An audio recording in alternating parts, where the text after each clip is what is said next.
They say that comparison is the thief of joy. Well, it's really easy to do, to compare yourself to others. In this video, I'm going to be sharing 3 powerful insights for how you can stop comparing yourself to others and start enjoying your life and who you are right now.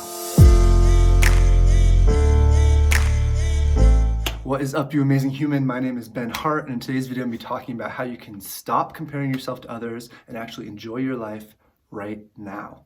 If you dig the content I'm about to share and you want to see more in the future, go ahead and hit the subscribe button below. And if there's anybody out there you think would benefit from not comparing themselves to others anymore, hit the like button, leave a comment, it'll help them find this video.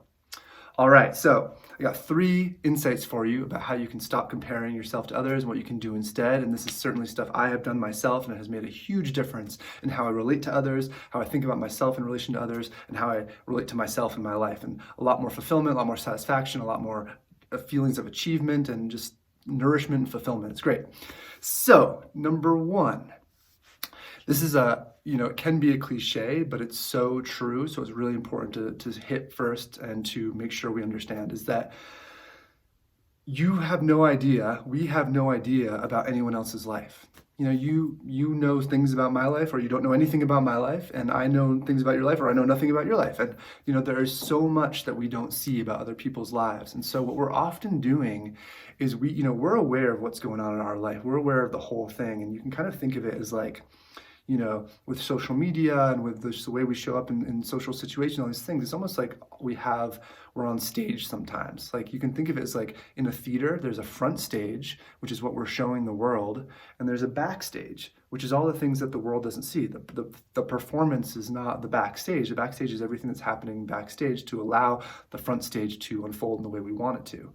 And for so many of us, we're aware of our front stage and we're aware of our backstage. I'm aware of all the things I need to do to become the person I am and all the challenges and the struggles and, anything that my life, I'm aware of the totality. Whereas when I'm looking at another person, I'm only really seeing their front stage. Maybe with people I know intimately, I see more of their backstage, and that's, what intimacy becomes, is really getting someone's full world. But so much of the time when we're comparing ourselves to others, we're comparing our backstage with all the challenge and all the issues and all the struggles and all the, concerns to someone's front stage, which is just the best of what they want to show.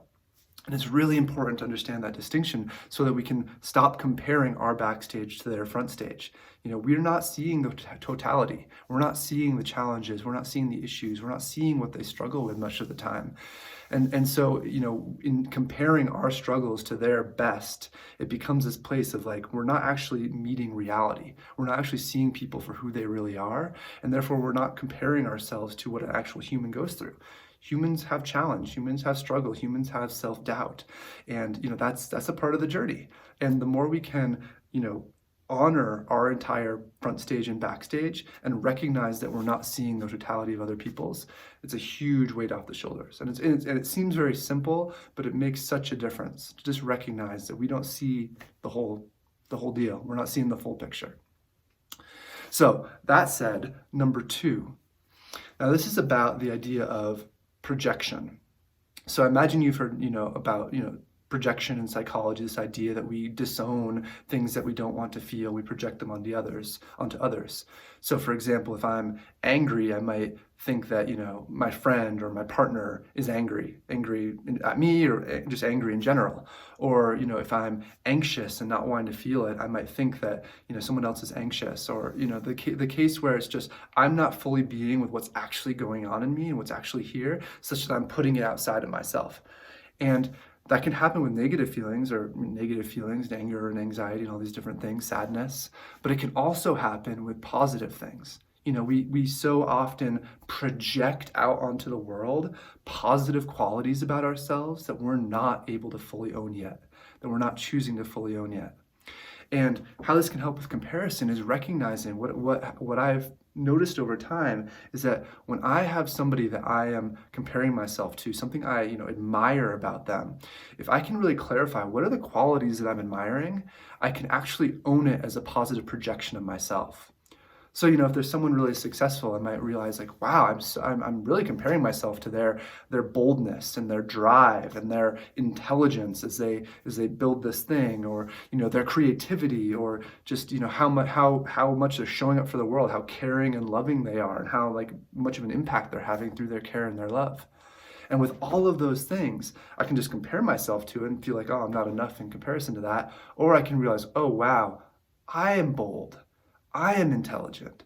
I am caring and compassionate. I am creative. And, it may not be that I am actualizing those things to the degree I want to, but it's a reminder of, oh, I am that too. And I want to step into more of that for myself. I want to be more bold. That person is reminding me that I can be more bold, that I can be more creative. But it's not they have it and I don't. It's I have it and I am recognizing how much I value it. I'm recognizing how important it is to me. And therefore, I can begin to fold it into my experience and choose to actualize those qualities more, like choose to activate them, choose to be more creative and bold, and, use my intelligence and, be more caring and compassionate, whatever the case may be. So I invite you, when you're comparing yourself to other people, just really, don't make it about the achievements, make it about how are they showing up? Who are they being? What are the qualities that they are exhibiting that you are comparing yourself to? And fold them in. Really ask the question, like, how am I that? Where does that live in me? And let that be a place where you own more of who you are, own more of your greatness, own more of your power, own more of your just how freaking awesome you are. And yes, it may lead you to wanting to be more of that. But it starts with recognizing they are not different from me. They are just showing me, they are reflecting back to me who I am and what I want to be more of. Which leads us into number 3. Point number 3 is a reworking of how you think about comparison. So what I've noticed is in the past, I would compare myself to others and I would, feel less than compared to them, or I, feel like I'm not that and I can't be that, or whatever the case may be. As you begin to fold in these positive projections, realize, oh, I am that too. I have that in me and I want to be more of that. Rather than feeling in comparison or in competition with people outside of yourself, the game becomes being in comparison and competition to yourself. So as I fold in this desire of like, wow, that person's really creative and really bold, and I want to be more of that. Okay, I am bold, I am creative, and I want to be more of it. And now I get to play the game of, I know I can be more bold. I know I can be more creative. And I get to play the game of comparing myself to who I know I can be, who I believe I can be, who I want to be. And it becomes about competition with self. We are all on our unique journey. My journey is completely distinct from yours. There may be places where they're similar, there may be places where they, touch each other, all these things, but we are each on our very distinct, unique journey. And the more we can own that, and the more we can let ourselves just immerse in that, not in a narcissistic way, but in the way of, I am not trying to become anybody else. I'm trying to become the best me I can possibly be. You are trying to become the best you can possibly be. And so as you begin to recognize, who do I want to be? What are these qualities that I'm comparing myself to that I realize I have? You begin to say, wow, I can be more of that. I can activate more of this. I have a vision for myself that is even more of that and this and that. And you begin to compare yourself to who you know you can become and begin to be in competition with yourself every day. How can I show up as more of that? How can I maximize the gifts that I have? How can I become more of what I want to become? And it becomes a game in that way, because it's not about diminishing ourselves in comparison to others. It becomes about, how can I take a step forward as who I am and who I am capable of being? And certainly there'll be days when it's like, wow, I was not showing up in the way I wanted to. Wow, I did not, I was not bold at all in that situation. I was not creative at all. I was not showing care and compassion in the ways I would like to. And that's part of the journey. That's part of the growth and the learning, and in competing with ourselves and being in competition with ourselves and looking in the mirror and saying, I know I can be more and I want to be these things, and let's do this, becomes a journey of, sometimes we'll show up the way we want, sometimes we won't. But there's so much more excitement and enthusiasm and positive self-love and acceptance and encouragement that happens as we get in line with, I'm trying to be the best me I can be. You're trying to be the best you can be.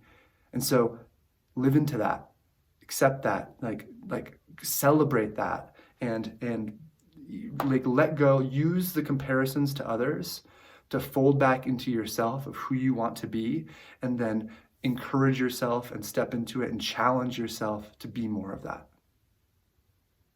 All right, my friend. I hope that helps. And you no longer need to compare yourself to others, and you letting go of that and using comparison actually as a gift to yourself to see more of who you are, who you want to be, and stepping into that day by day, week by week, month by month, year by year, as you become who you're here to become. If you dug the content I shared today and want to see more in the future, hit the subscribe button below. If you think there are people who would benefit from seeing this video, hit the like button, leave a comment, it'll help them find it. My name is Ben Hart. Much love to you. Have a beautiful rest of your day.